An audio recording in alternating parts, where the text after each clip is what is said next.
Rowan hadn't woken up this morning expecting to become the Alpha King's personal pillow, but here she was. His weight pressed into her shoulder, his breath slow and deep against the side of her neck. Each exhale sending a shiver down her spine that had nothing to do with cold and everything to do with the fact that this was insane. The king of the realm, the man who had ended the mountain war through sheer brutality and tactical brilliance, was asleep on her. She could feel the rise and fall of his chest where his shoulder touched hers. Could see things no one was ever meant to see, like how unfairly long his lashes were. The entire council chamber had gone silent. 15 men sat frozen in their seats, staring at her. Councillor Brannan's mouth hung open mid-sentence. A servant in the corner clutched a water pitcher like it was the only solid thing left in the world. Rowan did not dare breathe.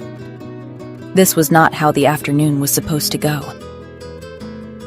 Councillor Brannan's knee had been swelling again. The stubborn old fool refused to come down to the infirmary. So Mistress Silvera had sent Rowan up with a poultice and strict instructions to make sure he actually applied it. Simple. But then the council's discussion had shifted to contaminated grain stores, and someone who'd recognized her as the infirmary herbalist had asked her opinion on treatment. Before she could process what was happening, she'd been waved forward to sit beside the king himself and explain proper fumigation techniques for moldy grain. Walking toward him had been the most terrifying 30 seconds of her life, her pulse a wild, fluttering thing in her throat. King Leander Martell was absurdly tall and broad-shouldered in a way that suggested he could snap a man's spine without breaking a sweat. The sheer physical presence of him was crushing. The dark gray eyes that had locked onto her as she approached had made her forget how to make her legs work properly.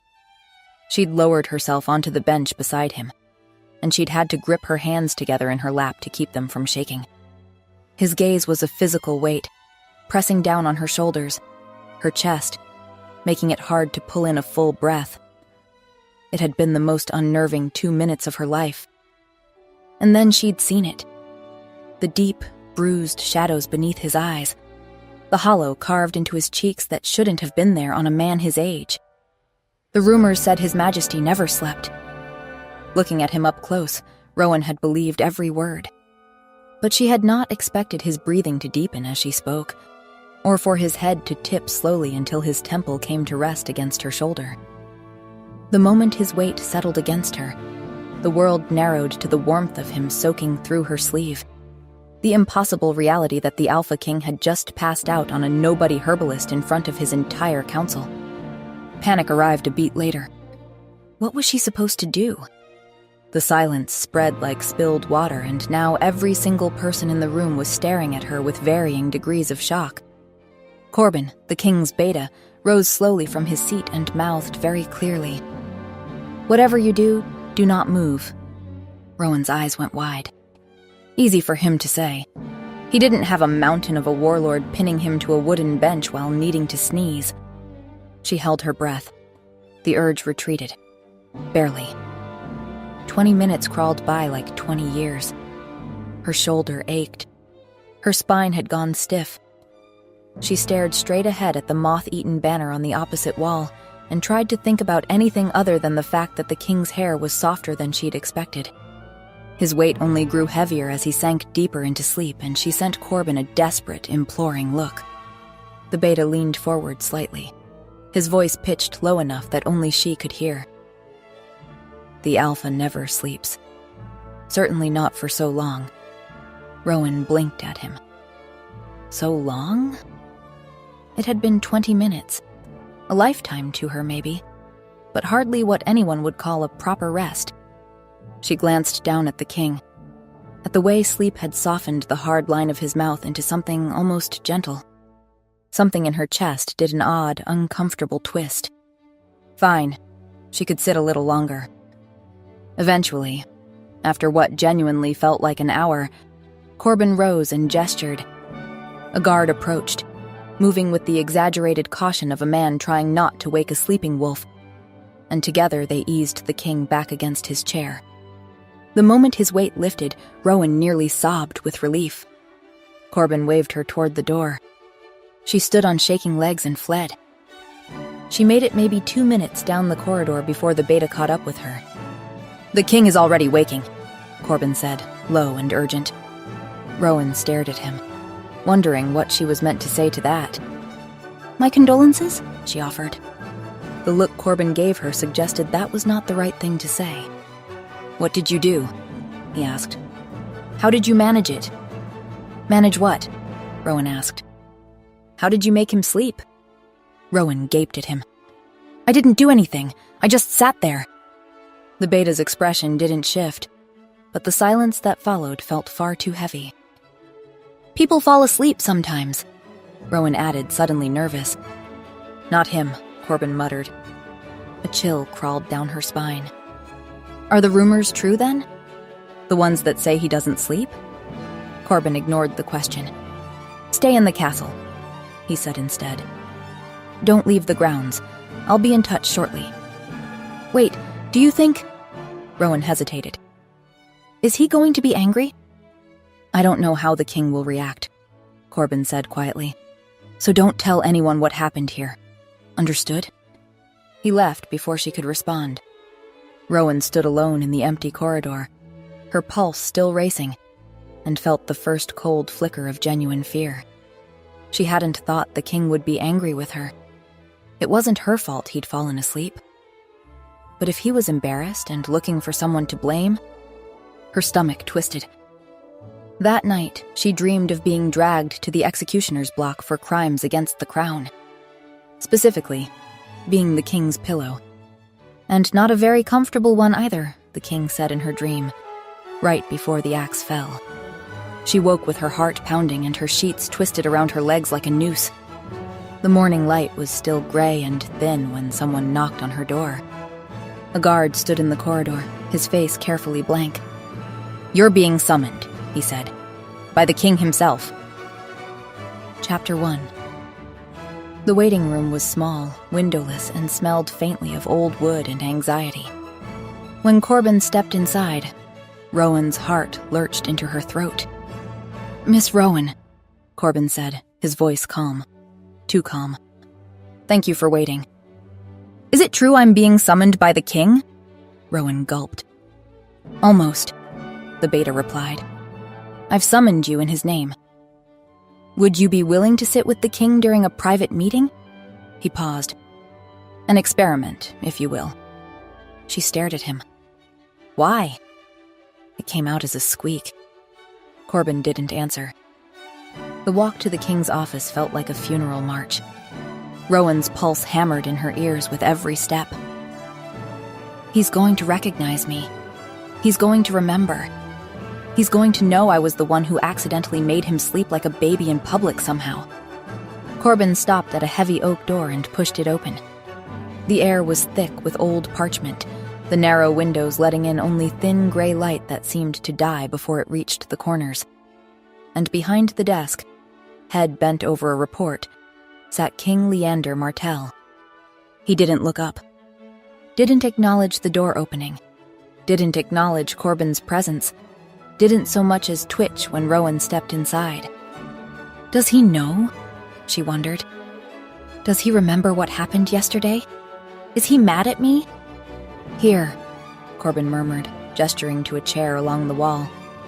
The wood creaked beneath her weight as she sat, but the king kept reading, his face a mask of controlled focus. He paid her no attention.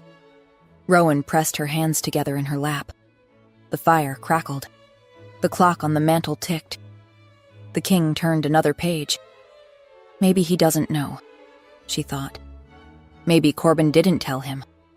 2 advisors entered, followed by a third. They spoke in low voices and the king listened without looking up, asked questions in a low voice, made notes in the margins of his reports. Rowan watched the clock, counted the seconds. 10 minutes passed, then 10 more. The king's pen stilled on the page, just for a moment. A brief hesitation, like he'd lost his train of thought. Then he shook his head slightly and kept writing. "Oh no," Rowan thought. 5 more minutes and Leander's head dipped. It was subtle, just a slight forward tilt that he caught immediately. He blinked hard, pressed his fingers to his temple, and forced his attention back to the document in front of him. One of the advisors was speaking. The king nodded at something, but his eyes had gone slightly unfocused. Rowan's pulse roared in her ears. She couldn't look away. His head dipped again, slower this time, and he didn't catch it as quickly. His hand went slack around the pen. The advisor finished his sentence and waited for a response. The king's eyes closed. His head tipped forward, came to rest on his folded arms atop the desk, and his breathing deepened into something slow and steady and utterly, impossibly peaceful. The room went silent. The advisors stared. One of them opened his mouth like he was going to say something, then seemed to think better of it. Another turned to look at Corbin with wide eyes. The beta stood motionless by the door, his gaze fixed on the king. "What?" one of the advisors whispered. "What do we—" "We wait," Corbin said quietly. One of the advisors shifted his weight.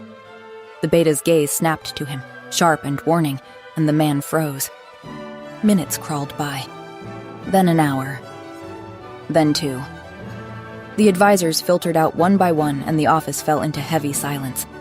Just Rowan, the beta, and the king. She didn't dare move. Finally, Corbin turned to her. "You can go," he said quietly. Rowan stood on shaking legs and fled. She stumbled back to the infirmary, her mind a chaotic mess of half-formed fears. He fell asleep. Twice. During meetings. And I was there both times. What if he thought she'd seen too much? What if falling asleep in front of his council was some kind of weakness he couldn't afford anyone to witness? Kings didn't just pass out at their desks. That wasn't normal. And she'd been there. She'd seen it. Mistress Silvara was grinding something at the workbench when Rowan pushed through the door. "What happened?" she asked, like she could read minds. Rowan opened her mouth. No sound came out. "Rowan," Silvara said, her voice sharpening. "Breathe. What happened?" "The king fell asleep," Rowan managed. Silvara's eyebrows rose. "The beta brought me to his office and told me to sit there, and I sat in a chair and didn't move, and the king was working, and then he passed out," Rowan said. "It happened yesterday, too. He fell asleep on my shoulder." Her voice cracked. What if he's angry I saw that? "Rowan," Silvara said, moving around the workbench. "Relax. Sit down." "I can't sit down. I need to—" "Sit," Silvara commanded. Rowan sat. Silvara crossed to the door, glanced into the corridor, then shut it firmly. "What I'm about to tell you does not leave this room," she said. Rowan's stomach dropped. "That's never a good start," she whined. "The rumors are true," Silvara continued. "The king doesn't sleep. Not properly. Not for more than a few minutes at a time. It's been this way since he returned from the mountain war. Over a year now." "A year?" Rowan gasped. "We've tried everything," Silvara said. "Every herb in my stores, every potion, every remedy I know." Her mouth thinned into a hard line. Nothing works. He closes his eyes and something drags him back within minutes. Every single time. "That's—" Rowan's mind reeled. "That's not possible. A year without sleep would kill—" "A normal man, yes," Silvara said, her gaze sharpening. "He's an alpha, a shifter. That's kept him alive this long. But even he has limits. The beta fears he won't survive another 6 months. He's been helping the king hide this from court, but—" The floor seemed to tilt beneath Rowan's feet. "But he slept yesterday," she whispered. "For almost an hour." "And today?" Silvara asked. 2 hours, Rowan said. The silence that followed felt heavy enough to crush her. "What herbs were you working with yesterday?" Silvara asked suddenly. "Before the council meeting. What were you carrying on your person?" Rowan blinked at the abrupt shift. Willow bark." the poultice for Counselor Brannon's knee. Some dried lavender I'd been sorting earlier in the day. Nothing unusual. Why? Silvara shook her head. And today? What were you carrying today? Nothing, Rowan said. I wasn't working with anything. Silvara moved to her shelves. Scent-based sedatives are rare, but they exist. If something in your natural scent, or perhaps a residue from the herbs you handle regularly. Wait, Rowan said, her voice strangled. So you think he fell asleep because of me? Silvara paused, turned to look at her. Don't you? She asked. Rowan bit her lip. She'd rather hoped she'd been at the wrong place at the wrong time. But now that Silvara said it out loud, she realized that's what the beta thought. That's why he'd brought her to the office today. Oh gods, Rowan whispered. A knock sounded at the door. They both froze. Silvara opened it to reveal Corbin standing in the corridor. Miss Rowan, Corbin said politely. A word, please. Rowan's legs felt like water as she stepped outside. The king woke less than a minute after you left his office, Corbin announced. The implication settled over her like a physical weight. Like yesterday, she said. Corbin's expression didn't change, but something shifted in his eyes. Does the king know? She asked. Oh yes, Corbin said calmly. He knows, and he's requiring your presence. Tonight, at sunset, in his private chambers. Rowan's heart stopped. Chapter 2. That evening, a guard led Rowan through corridors she'd never walked before, the upper levels of the palace, where nobles kept their chambers and servants knew better than to linger. Why am I being summoned to his rooms? She thought. The possibilities spiraled through her mind, and her thoughts took a sharp, mortifying turn. What if he wanted her in his bed? She shook her head. No, absolutely not. Kings didn't summon random herbalists for that. But she couldn't help it. She imagined him asking her to unlace her dress, his voice low and commanding, his hands. Rowan's face burned. The guard stopped at a set of carved wooden doors and knocked once. Enter, came the king's voice from inside. The king's chambers were the largest room she had ever stood in. Weapons hung on the walls. Swords, a bow, a shield bearing the Martell crest. And in the center of it all, impossible to ignore, the bed. It was enormous, and the sight of it made Rowan's stomach drop because it was his bed, and she was standing 5 feet away from it, and she had no idea why. He was standing by the window, but hearing her arrive, he turned. Your Majesty, I'm so sorry, Rowan exclaimed. I promise I won't tell anyone you fell asleep on my shoulder. The king frowned. What? He asked. I mean, Rowan barreled on. I did tell Silvara, but she already knew you had trouble sleeping because she's a healer. And I did not tell her you sort of drooled. There was a beat of absolute silence. Then the king cleared his throat. Thank you, he said, looking distinctly uncomfortable. It was the first time he'd addressed her directly.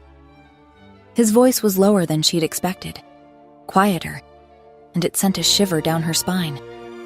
Another beat of silence. He crossed his arms.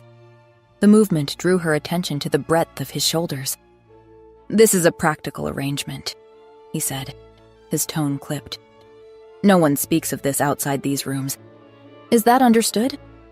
Rowan nodded mutely, wondering what exactly was the arrangement. Sire, I'm not... She flushed, heat crawling up her neck. He frowned. You're not what? I'm saving myself for marriage, Rowan blurted out, her voice coming out louder and more defensive than she'd intended. The king blinked at her, slowly. What do you think is going to happen here? He asked. Rowan opened her mouth, closed it, had absolutely no idea what to say, and it must have shown on her face because he added, sounding almost startled. You'll sleep here. I'll sleep here, that's all. Rowan's gaze dropped. At the foot of the massive bed, someone had set up a narrow pallet with a thin pillow and a blanket that looked borrowed from the servants' quarters. "Oh," she said, her voice small. "Of course," she thought. "He's the king. He could have anyone. Someone beautiful. Someone appropriate." She wanted the floor to open up and swallow her whole. Rowan moved to the pallet and knelt down, smoothing the blanket with quick, practiced movements. "What time do you retire, Your Majesty?" she asked. "When I can no longer avoid it," he replied. "And do you have a preference for candlelight or dark?" she asked, not looking up. "Dark." His voice came from closer than she'd expected. She glanced up and found he'd moved to the other side of the bed. "Would you like the fire banked?" she asked. He sighed, and the sound was so bone-deep tired it made her chest ache. "No." Rowan nodded and sat back on her heels, unsure what to do with her hands. With herself. The king crossed to the bed and sat on the edge of it. The mattress dipped under his weight. Rowan watched his hands settle on his thighs, watched the way his shoulders stayed rigid even sitting down. "You're not even going to remove your jacket?" she asked. His gaze cut to her, sharp and unreadable. Rowan nodded quickly. "That's fine. You do you, sire."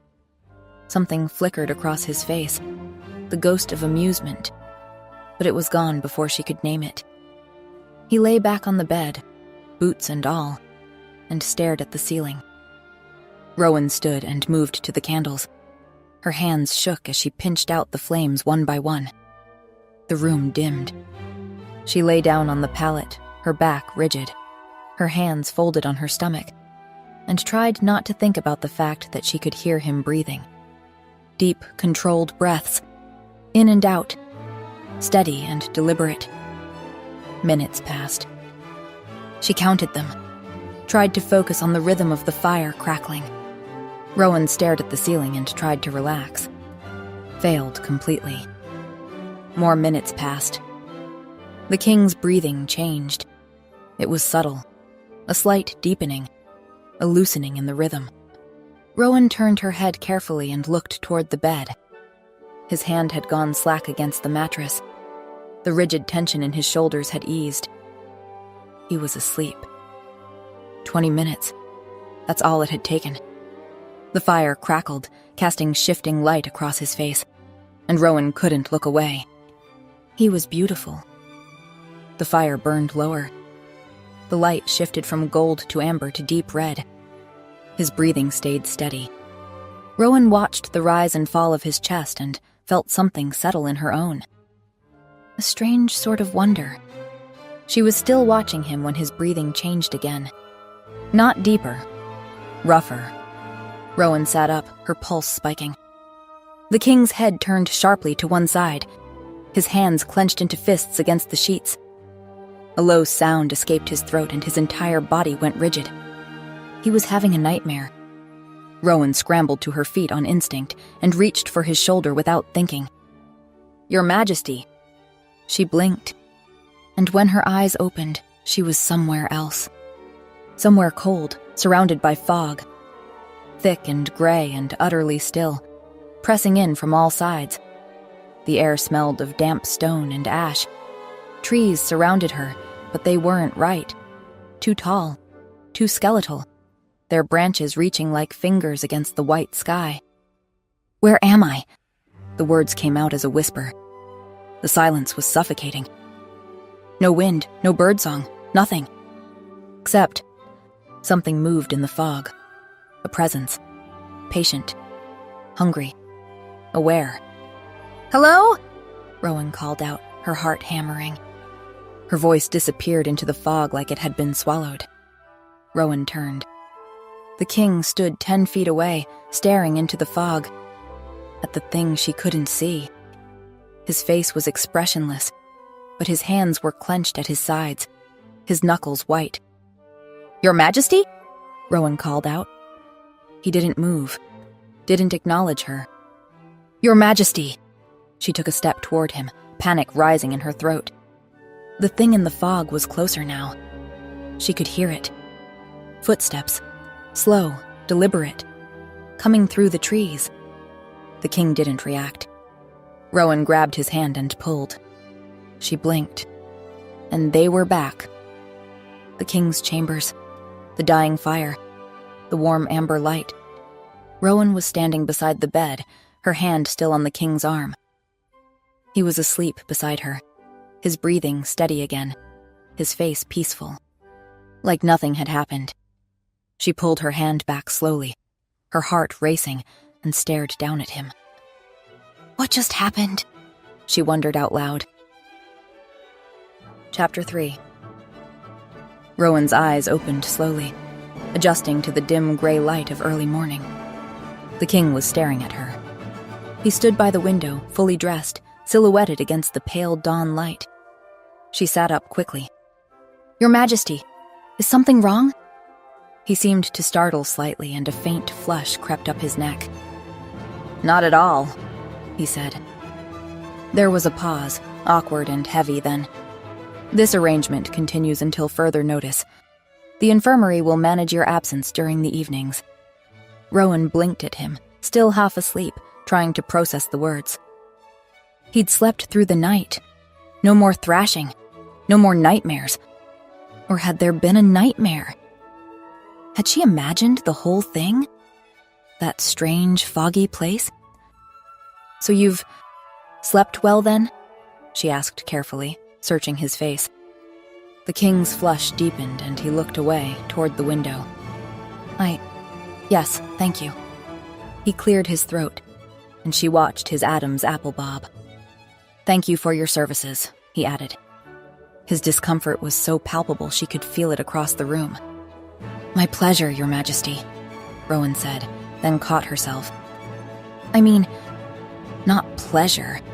That came out wrong. What I meant to say is... She gestured vaguely at the pallet. I'm going to need a better pillow. That one is an insult to the concept of pillows. The corner of his mouth twitched. She returned to the infirmary in a daze, her mind still tangled around the strangeness of the night before. What happened? Silvara asked. Rowan told her everything. Well, almost everything. She left out the strange vision of fog and black water. That was clearly an anxiety-induced fever dream brought on by the sheer absurdity of sleeping in the Alpha King's chambers. Before she'd finished, Corbin appeared in the doorway. The king is quite pleased, the Beta said to Silvara. We need to understand why this is working. If there's a way to replicate it, to create a cure. Silvara nodded. I'll look into it. Corbin's gaze shifted back to Rowan. In the meantime, you'll continue. Same arrangement. Every evening. Clearly, Rowan didn't have a choice, and soon a rhythm formed. In the mornings, Rowan woke before Leander. Or at least, she tried to. But she found herself lingering longer each day, watching him sleep in the gray dawn light. She'd slip out before he woke, dress quietly, and return to the infirmary before the palace stirred. During the days, she did not see him. Their lives did not overlap. He ruled a kingdom. She treated burns and stomach complaints and sprained ankles. In the evenings, she arrived at his chambers after the palace had settled. Set up her things on the narrow bed that had replaced the pallet and tried to make conversation. He mostly ignored her or replied in grunts. Then they slept. No more nightmares. No more strange dreams of foggy places and patient, hungry things in the dark. Nothing strange. Though, a candle did appear on the table nearest her bed, and now the fire was always stoked before she got there. Thank you for the candle, she said one evening as she unpinned her hair. The king glanced up from the report he was reading. What candle? The one you leave burning for me. His ears went slightly pink, and Rowan bit back a smile. Later she could hear him awake in the dark, making the sound of someone whose body refused to cooperate no matter how desperately it needed rest. So without really deciding to, Rowan started talking. Not about anything important. She told him about the apprentice who'd mixed up the yarrow and the feverfew last year and given a guardsman a poultice that turned his arm temporarily purple. She didn't know when he stopped shifting and fell asleep. But in the morning, he asked, The apprentice. The one with the purple arm. Did the color fade? Rowan stared at him. He'd been listening. He remembered. 3 days, she said. But the apprentice got in so much trouble. Leander was quiet for a moment. Then, "The apprentice was you, wasn't it?" he asked. Rowan froze. "What? No, I would never—" He just looked at her, one eyebrow raised slightly. "Yes," she admitted. "Yes, it was me. But in my defense—" The king began to laugh.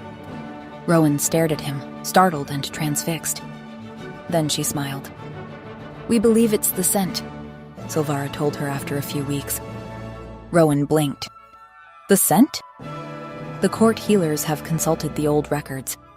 There are precedents, rare but documented, of wolves whose natural pheromonal signature carries a sedative property, she explained.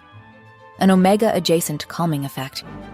Combined with the herbal residue you carry, lavender, chamomile, it seems to create something the curse cannot override at close range.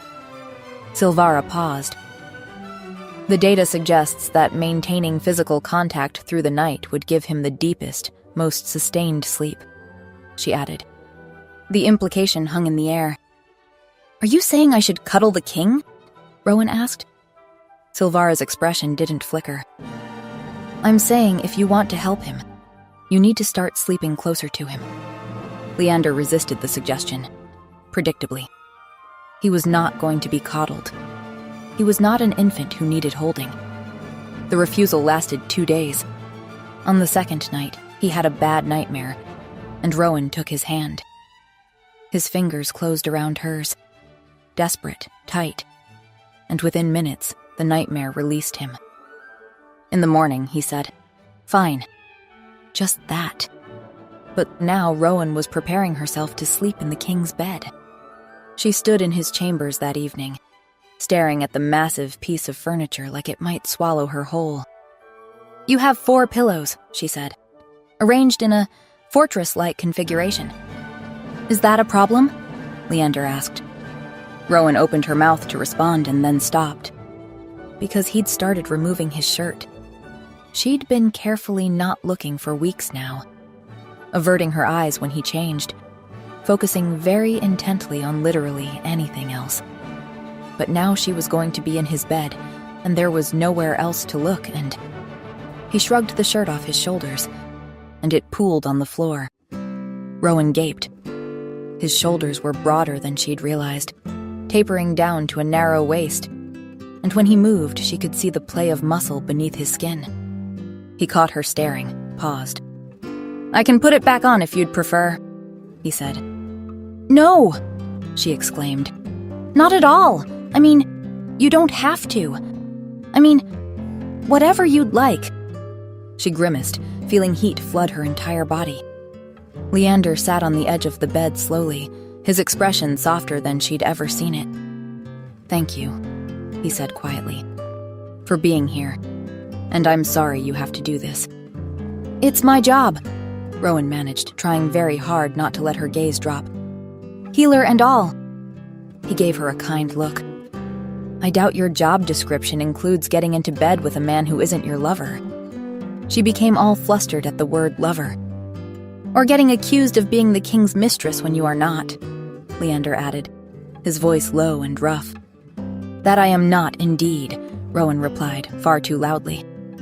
He stared at her. She stared back. The bed was huge, but still it was only one bed, and they were both about to be in it, and he wasn't wearing a shirt. "We should sleep," he said, still looking at her. "Absolutely," she replied, slightly breathless. "It's what we're here for." The problem was the size of him. He was large. The bed was large. And yet somehow there wasn't enough room, because his presence filled the space the way his presence filled every room. She could feel the heat of him from 2 feet away, could smell his scent stronger here, surrounding her, soaking into her lungs with every inhale. "You are very rigid," he said into the dark. "I am trying not to touch you," she replied. "I appreciate the effort." "You're welcome." Another silence, heavy and charged. Then, slowly, she felt the mattress shift, felt the air move. His hand found hers in the dark. His fingers wrapped around hers, warm and calloused and solid, and the contact sent a shock up her arm that settled somewhere in her chest. She squeezed back, her heart pounding so hard she was certain he could hear it. He fell asleep, her hand in his breathing evening out into something deep and peaceful. Rowan lay beside him in the dark and tried to calm her racing pulse. She bit her lip and willed herself to go to sleep. It took a very long time. At some point during the night, her fingers relaxed in sleep and slipped free.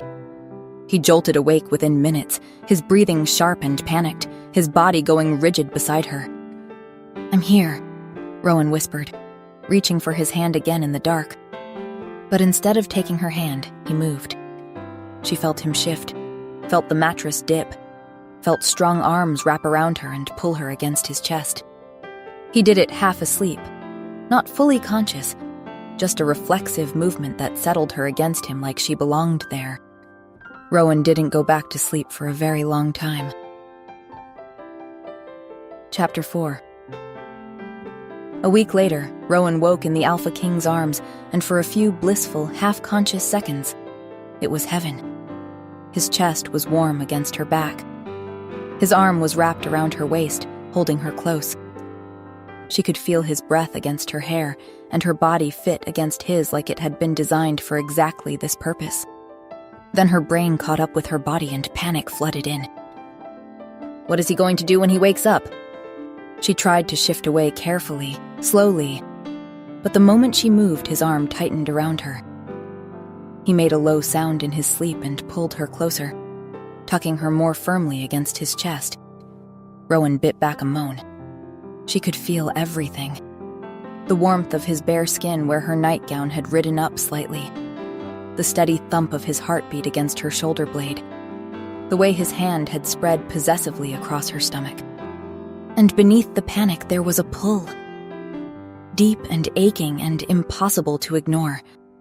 Like she needed to be closer still. Like there wasn't enough contact. Would never be enough contact. Her wolf stirred restlessly beneath her skin, pressing forward and behind her. Leander's breathing changed. She felt him wake, the way his body went rigid, the way his breathing hitched. When he realized the position they were in, he froze and Rowan squeezed her eyes shut. But then he pulled her closer, drew her in until there was no space left between them at all. Every inch of him pressed against her back, and he buried his face in her neck and inhaled deeply, like he couldn't help himself. A low groan rumbled through his chest. Then he was gone. He pulled away so abruptly she nearly fell backward into the empty space he left behind. She heard him move across the room, and then the door to his dressing room slammed shut. Rowan lay there in the tangled sheets, her heart racing. What just happened? The warmth when they were close. The hollow ache when they parted, even for a day. The constant, magnetic awareness of him that followed her through every moment. Every shifter knew about fated bonds. The pull, the recognition, the bone-deep certainty that this person was yours. But those bonds were for people who mattered. People with names and bloodlines and rank. Not for foundlings. Not for women like her. Nameless, rankless, invisible. Which was why her growing need to be near the king, to smell him, to touch him, couldn't possibly be that. It couldn't. And yet, her wolf, quiet her entire life, was suddenly restless. That night, as they settled into bed, into his bed, which still felt surreal, Leander asked, "Are you all right?" "Yes." Rowan glanced at him, startled. "Why?" He hesitated. "You're not usually so quiet." Silence stretched between them. "You tend to talk a lot," Leander added. "An excessive amount, in fact." Rowan's stomach sank. "Oh," she muttered, embarrassed. "Well, sorry." "No, that's not what I—" He cleared his throat, and even in the dim firelight she could see the flush creeping up his neck. "I like it," he confessed. Their eyes met. She felt very exposed. He smelled very, very good, and her mouth went dry. "Good night," he said, his voice rough. "Yes, thank you," she replied automatically. He frowned. "What?" "I mean, thanks, you too." He hesitated, then reached for her hand. "No," he said, and his voice had dropped to something softer. "Thank you." He'd never sounded so grateful, so genuine. Rowan's heart did something complicated in her chest. She had trouble falling asleep. When she opened her eyes, there was fog all around her, thick and gray and utterly still. The air smelled of damp stone and ash, familiar in a way that made her stomach drop. Rowan walked forward, her bare feet silent on ground she couldn't see. The silence pressed in from all sides, suffocating. Wrong. Then she saw him. Leander stood ahead of her, unmoving, staring at something. She followed his gaze and froze. A lake, or a pond. Black water, smooth as glass, stretching out into the fog. And in it, something was moving. She squinted and gasped. It was a wolf, sinking into the dark water, struggling, its movements growing weaker. Not just one. 2, 3, more. Rowan's breath caught in her throat. She looked at Leander, then back at the wolves drowning in the black water. "We should go," she said, reaching for his arm. He didn't respond. One of the wolves shifted, the terrible, agonizing transformation from beast to human, and a hand broke the surface, reached toward the king. "Please," the voice said, distorted and desperate. Shocked, Rowan grabbed Leander's hand and pulled. She woke, gasping, wrenching upright in the dark. Her heart slammed against her ribs. Sweat cooled on her skin. She was back in the king's chambers. And beside her, Leander was awake. He was sitting up, looking at her, and there was something in his expression, something sad and resigned, that made her chest tighten. "Bad dream?" he asked quietly. Rowan pushed her hair from her face. Fog, black water, trees that were wrong, something in the dark. She swallowed hard. "Did you see it too?" He froze, frowned, shook his head. "What?" he asked eventually. "You were there," Rowan said, the words tumbling out. "In my dream. It felt not like a dream, like a place, an actual place. And you were there, and it's not the first time." Leander's face went pale. "You've been there before?" He looked shocked, appalled even. "Yes, She paused. "You've been there too. It's where you go, isn't it?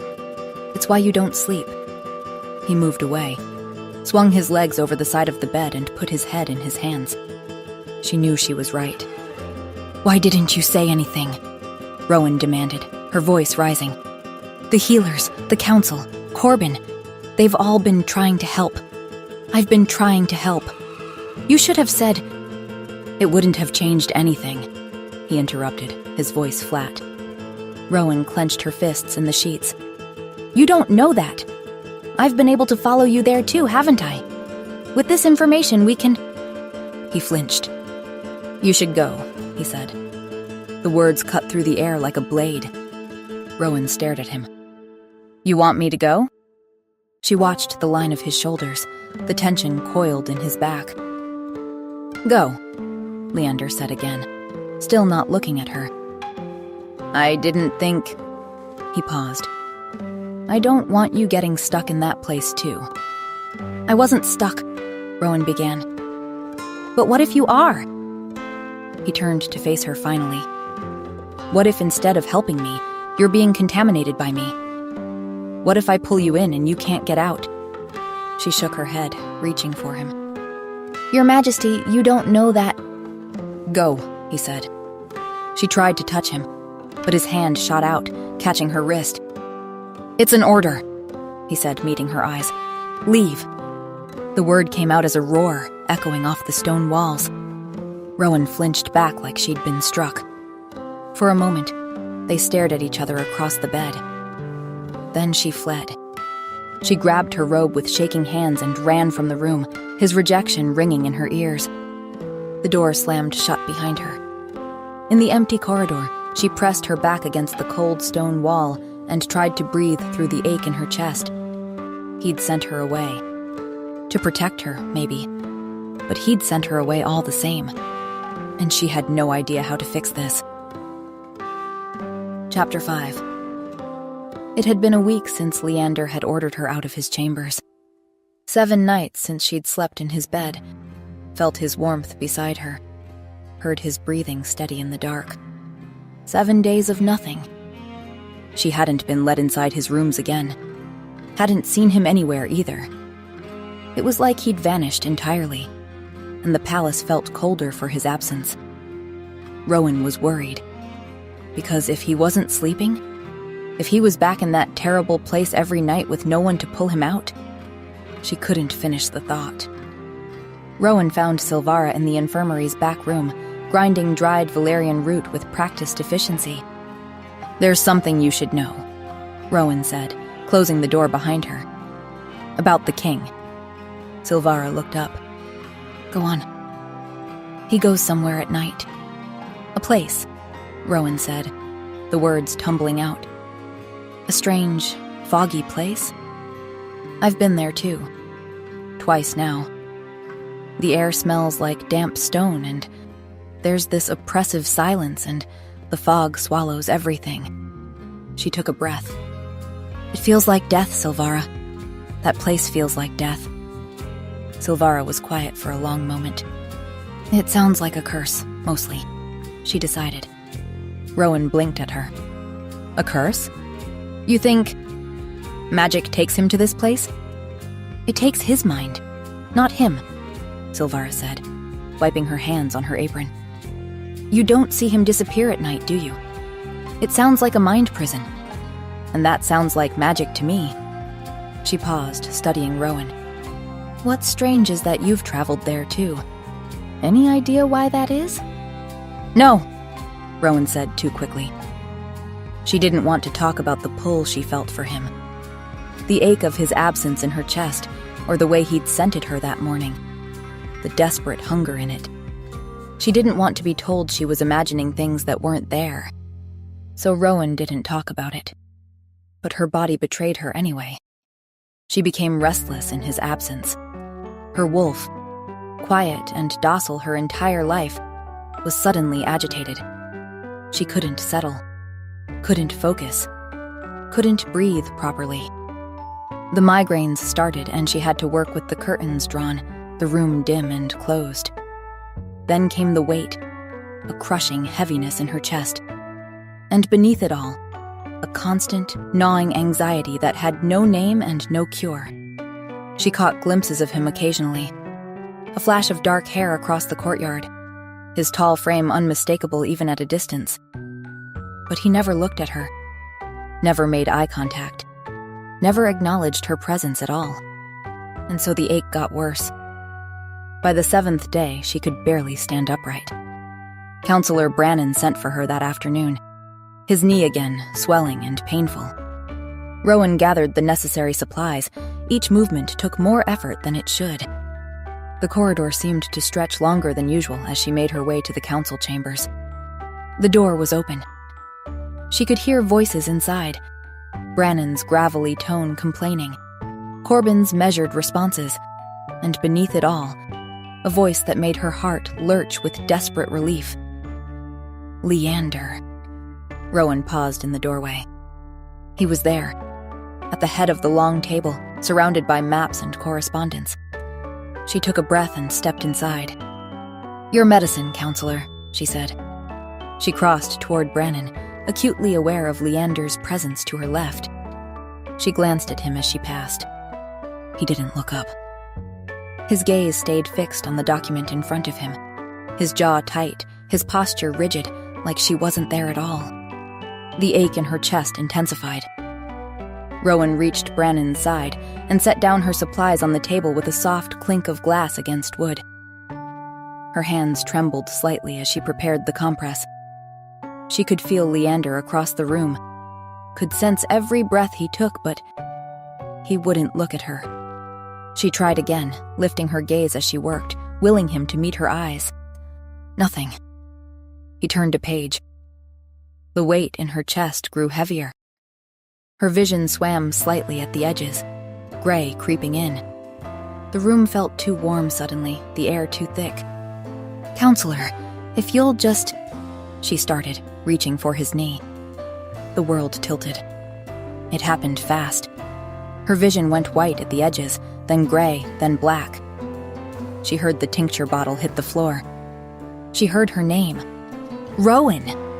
Sharp and alarmed and utterly devastated, in a voice she would know anywhere. Then she was falling, and the world was disappearing, and strong arms caught her before she hit the ground. She felt herself being pulled against a solid chest, felt hands cradling her head, felt the frantic thunder of a heartbeat beneath her ear. She woke to the smell of dried herbs and linen. The infirmary. She was in the infirmary. Rowan blinked, trying to orient herself, and froze. Leander sat beside her bed, his head in his hands. When he heard her stir, he looked up, and the relief that flooded his face was so profound it stole her breath. "You're awake," he said, his hands hovering like he wanted to touch her but didn't dare. Rowan stared at him, confusion and surprise warring in her chest. "Your Majesty, He was on his feet immediately, leaning over her. "What's wrong? Have you not been eating? Are you ill?" His gray eyes swept over her face, searching. Then he turned to glare at Silvara, who stood near the doorway. "The head healer wouldn't say anything," he said tersely.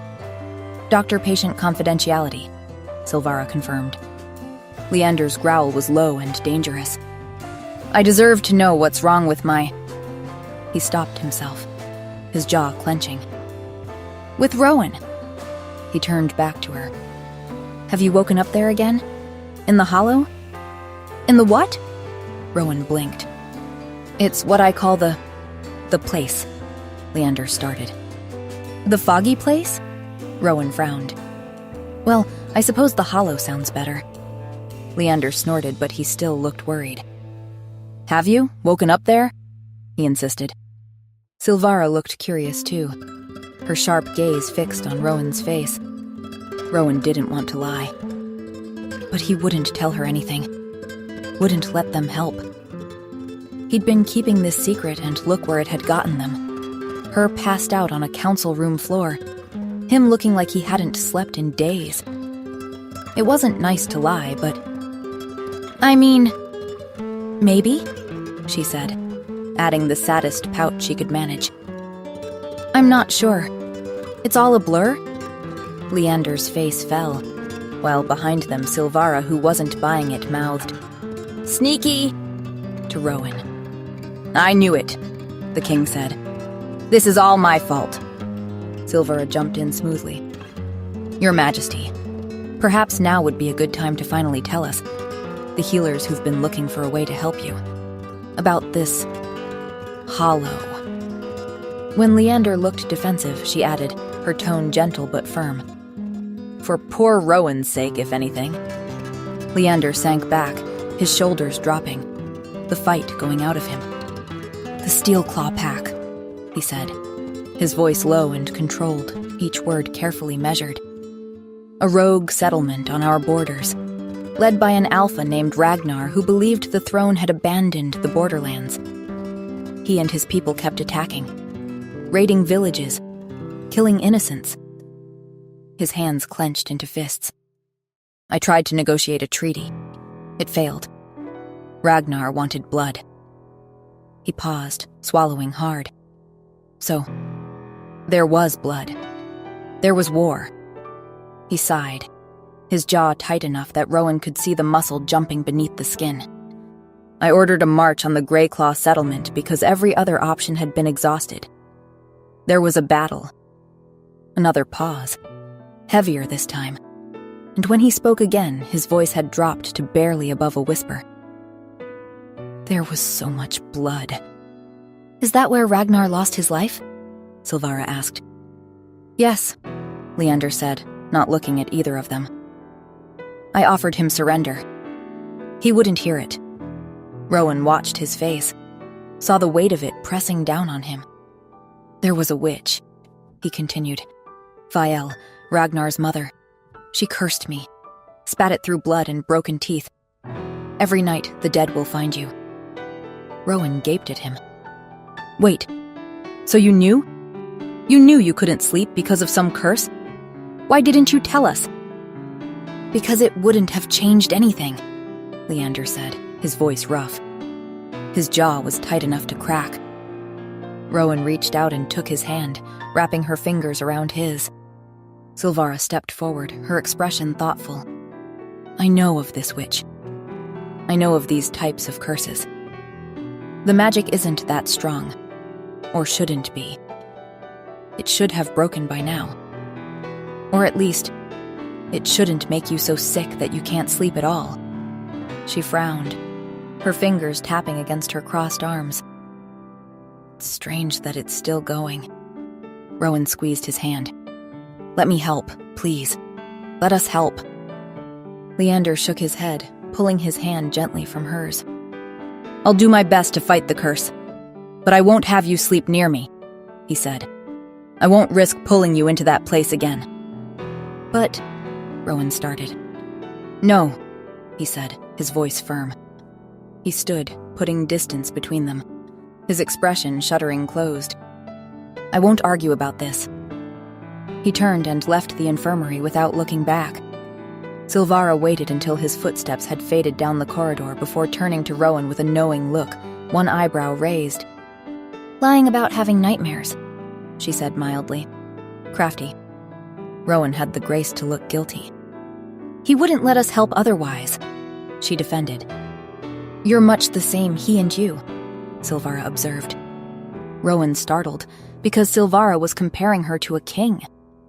What do you mean? She asked. You've been sick too, child. Don't think I haven't noticed, Silvara said. I'm not sick, just slightly. Rowan tried. You passed out, Silvara interrupted flatly. Rowan shut her mouth. Into the arms of your king, no less, Silvara continued. Who brought you here growling at everyone who tried to approach. It doesn't take a genius to figure out what's going on here. Rowan's heart beat faster. And what would you say is going on, Mistress Silvara? You share a bond, she replied. You and him. An incomplete one, pulling you together.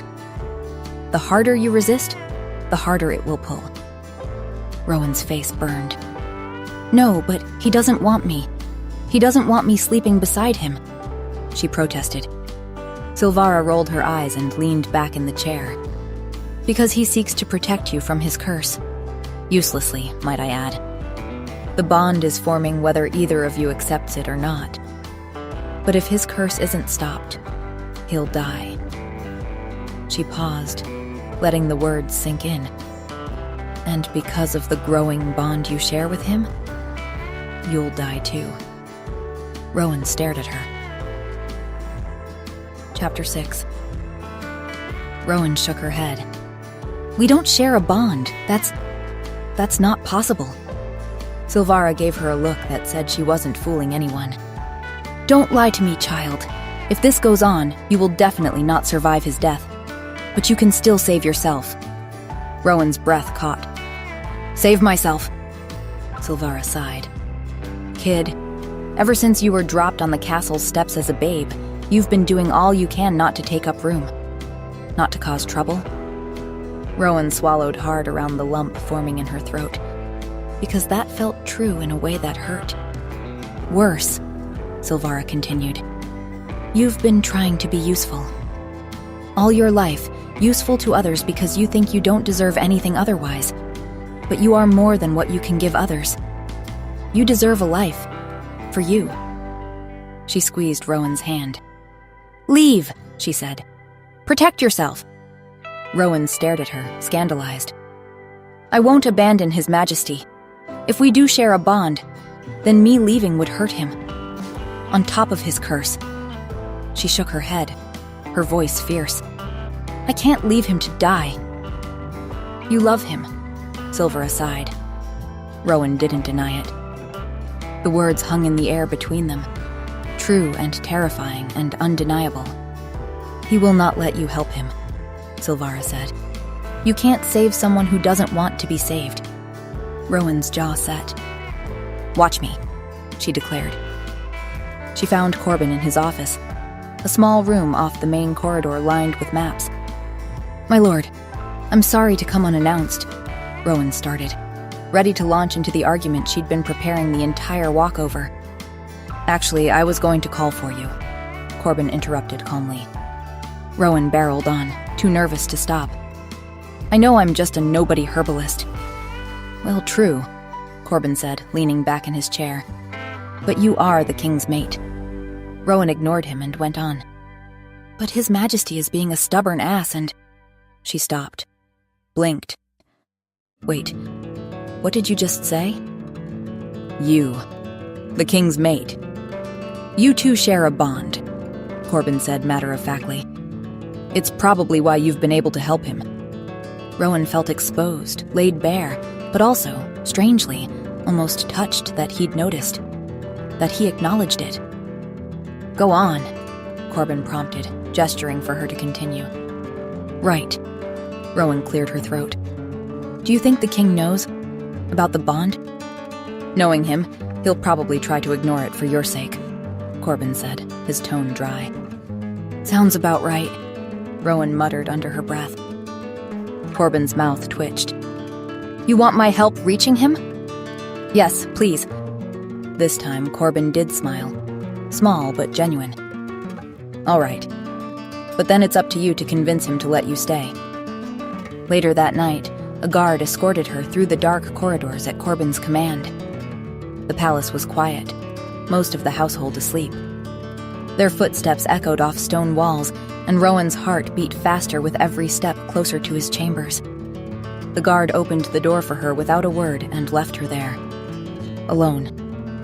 In the king's rooms, Rowan stood in the middle of the floor, her hands twisting together, and tried to calm her racing pulse.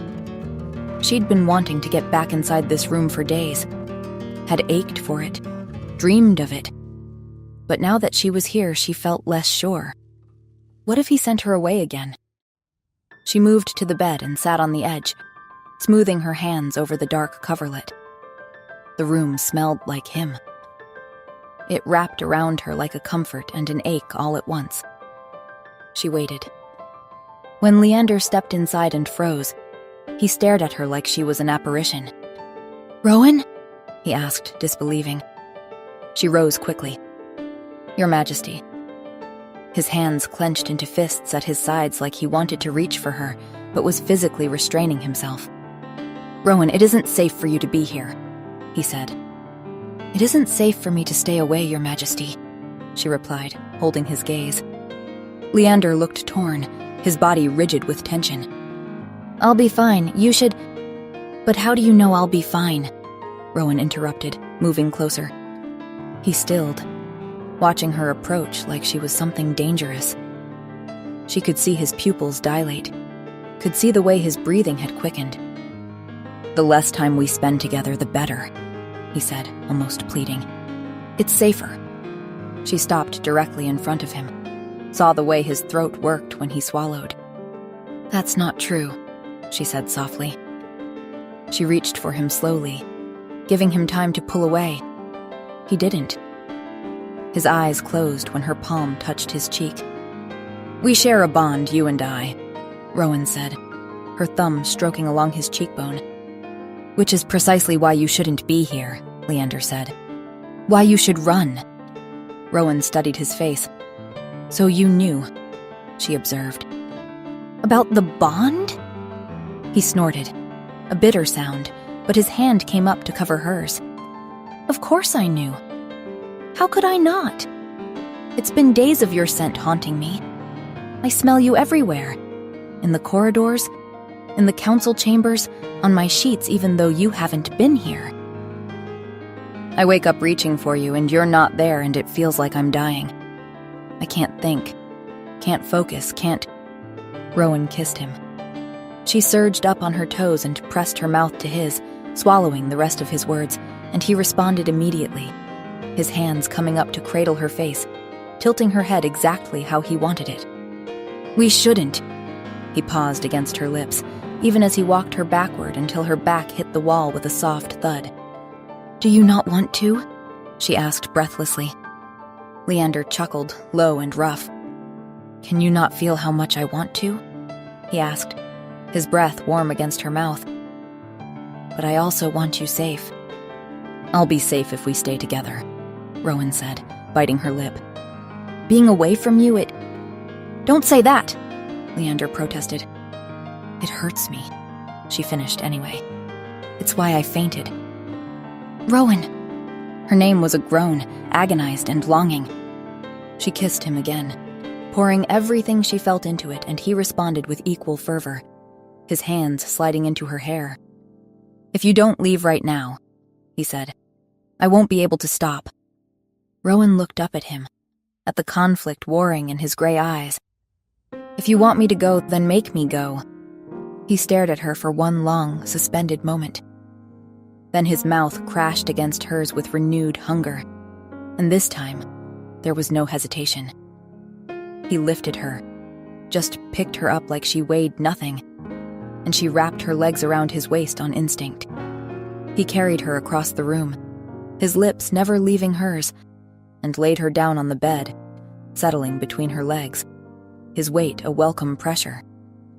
Rowan's fingers fumbled with the buttons of his shirt, needing to feel his skin, needing more contact. The world narrowed to sensation, the heat of his mouth on her throat, the drag of his hands across newly bare skin.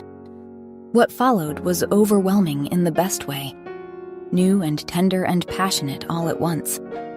The pleasure built slowly, steadily, until Rowan was clinging to his shoulders, lost in the sensation of being completely connected to him. When release finally came, it crashed over her in waves, and she cried out his name. Leander followed with a groan and bit down on her neck.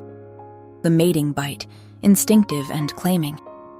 The bond snapped into place like a lock clicking home. Rowan felt it settle in her chest, warm and golden and right, connecting her to him in a way that went deeper than flesh, deeper than thought. She bit him back on instinct, marking him as hers, and felt his answering groan vibrate against her teeth. The bond flared brighter, complete now, sealed. They made love again, and again. Each time was different, slower, then faster, then achingly tender, learning each other, claiming each other, until they were both exhausted and sated and utterly wrung out. Finally, Leander rolled onto his back and pulled her against his chest, his arms wrapping around her like he never intended to let go. She felt him surrender to sleep, his breathing evening out, his body going heavy and relaxed beneath her. Joy swelled in her chest. She'd done this.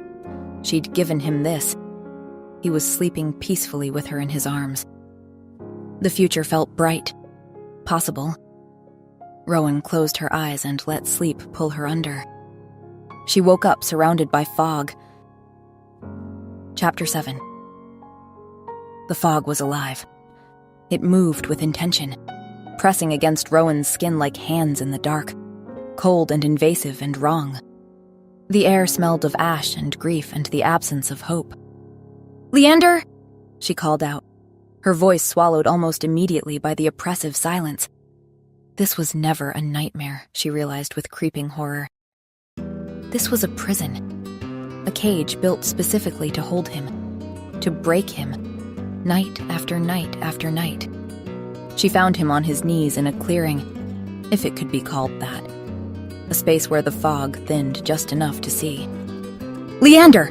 Rowan rushed forward, her bare feet silent on the too soft ground. He was diminished in a way that made her heart stop. The man she knew, the king who commanded a room simply by entering it, the wolf whose presence was undeniable, was stripped away here. What remained was so utterly defeated it made her chest ache. She dropped to her knees beside him, reaching for his face. Leander, look at me. Please. His eyes were fixed ahead, staring at something in the fog. Rowan followed his gaze and her breath caught. Figures moved at the edge of the clearing. Shapes with faces she didn't recognize. Soldiers in torn uniforms. Civilians with wounds that would never heal. Wolves in human form with eyes that reflected nothing but death. "The dead won't leave you alone," she murmured, understanding settling over her like ice water. So much death. But of course, what did she expect from a war? He was being haunted by thousands. They stood silent at first, then began to murmur. Their voices overlapped, creating a terrible chorus of accusation and sorrow that echoed through the fog. Some wept, some screamed, and Leander just watched, like he couldn't bear to close his eyes. "Come," Rowan said, pulling at his hand. "We have to get out of here." He didn't move. She felt his pain through the bond, a crushing wave of sorrow and guilt so profound it nearly dragged her under with him. Then the sorrow intensified, crystallized, focused. One figure stepped forward from the mass of dead, closer than the rest. A young woman, small, with gentle eyes and a wound in her chest that would never close. Blood stained the white cloth she clutched in her hands. "Ada," Leander murmured, and the name came out broken. "Who is she?" Rowan asked, though she could feel his guilt and horror intensifying. Suddenly, the bond flared and she saw the young woman running toward their line, white cloth raised high, her face desperate and hopeful, trying to broker peace for her people. Someone shouting.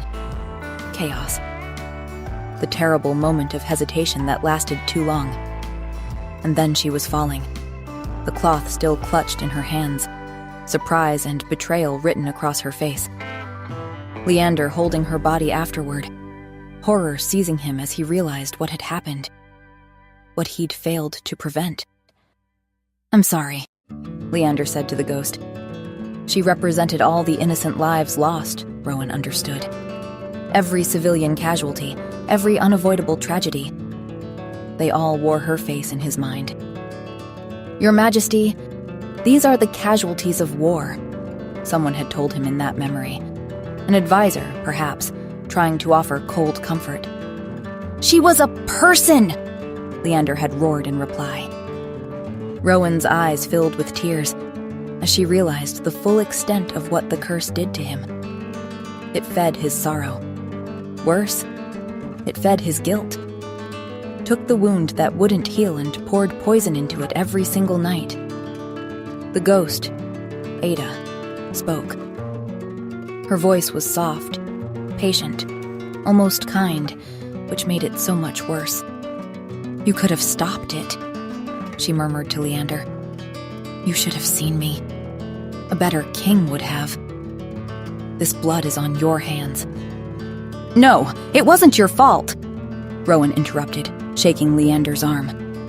"You went to war to protect your people, because Ragnar didn't accept peace. You did your best in a terrible situation." But even as she said it, she realized the horrible truth. These weren't the ghost's words. They were his. The curse had taken his guilt and given it a mouth, and every night it fed him the poison he already believed. "You can't save someone who doesn't want to be saved," Silvara had told her. Rowan watched Leander's head dropping, his hands pressing flat against the yielding ground. She could feel him through the bond, and what she felt wasn't fear. It was agreement. He wasn't fighting the hollow. He was agreeing with it. "You think you deserve this," she whispered, horrified. "That's why the curse is growing. That's why you won't fight it. Because you think you deserve it." He did. She felt it now, clear and undeniable through their bond. He believed Ada's death, all their deaths, was a debt he hadn't finished paying. Rowan didn't know what to do. She knelt beside him in the soft, wrong ground. "What happened to them? To you?" "It was awful," Rowan murmured. her voice thick with tears. "It was awful, and you can't just forget. I get that. I'm sorry." Leander's head lifted slightly. His eyes found hers, and they were raw, stripped of every defense. "She ran toward the line," he said. "She was carrying a white cloth. She was trying to surrender, and I did not see her in time." Rowan's eyes filled with tears, feeling his guilt and shame at full force through the bond. "You were not enough to stop it," she said to Leander, forcing the words out past the lump in her throat. "But no one could have been. That is not a failing. That is the truth of war. It doesn't say anything about you." She paused, then continued, her voice softer. "My parents abandoned me, and for so long I thought I deserved it. That if I'd been better somehow, they would have kept me. But that's not how it works." She looked at the ghosts surrounding them, then back at Leander. "I deserve to move on from the past, to heal, and so do you, and so do they." Her gaze swept over the crowd of dead. "You're all trapped here, but you can let them go." Rowan felt the tears on her face and didn't wipe them away. She reached out and took Leander's hand, gripping it tightly. "Let her go," she said, her voice breaking. "Let her rest. You are allowed to put this down." For a long moment, nothing happened. Then Leander's fingers tightened around hers. "I'm sorry," he said again. "I'm sorry I couldn't save you. I'm sorry for all of it." The fog began to thin. The dead, one by one, turned away and dissolved into the gray like breath into cold air. Their voices faded. Ada's ghost looked at Leander one last time. She closed her eyes. She was gone. The fog dissipated. Leander fell forward into Rowan's arms. She caught him, holding him tightly as he shook, as the year of grief and guilt finally broke open and poured out of him. "I've got you," she whispered against his hair. "I've got you." Rowan woke in his arms, in his bed, in the warm, familiar darkness of his chambers. She blinked, disoriented, her heart still racing from the hollow. Leander was awake beside her, looking down at her with eyes filled with tears. But he was smiling, a small, fragile, genuine smile. He cupped her cheek, his thumb brushing away the tears on her face that she hadn't realized were there. "Thank you," he whispered. Rowan smiled back, fresh tears spilling over. They held each other in the dark, the bond humming warmly between them. Epilogue. The curse didn't break all at once. Leander still had nightmares. The guilt didn't disappear just because he'd chosen to let it go. Grief didn't work that way, and neither did healing. But Rowan was there. Every time he woke in the dark, she was there. She just held him and listened when he needed to talk. And slowly, painfully slowly, he learned to speak about the war. "You're allowed to remember them," she told him one night. "You're allowed to grieve, but you're also allowed to live." It took months, but the nightmares grew less frequent. And night by night, he learned to sleep peacefully beside his mate. Their mating was wonderful, even if the court's reaction was complicated. A foundling herbalist as the Alpha King's mate was not what anyone had envisioned. The whispers followed Rowan everywhere. She felt the weight of every gaze when they announced the bond officially, felt it even more acutely on their wedding day when she stood before the entire court in borrowed finery and promised herself to a king. But Leander's hand had been steady in hers. His voice had been sure when he spoke his vows.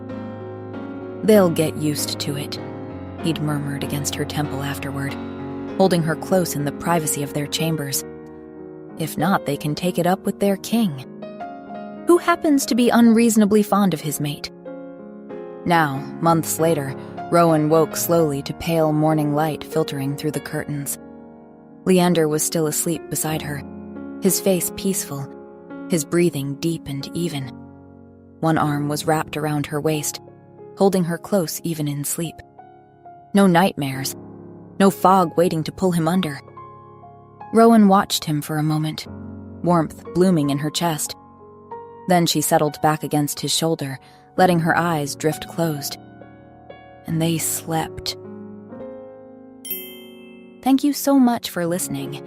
If you'd like more stories, more moments, more time in these worlds, you can find exclusive content, bonus chapters, and ad-free episodes on my Patreon. And until then, I'll see you very soon for the next story.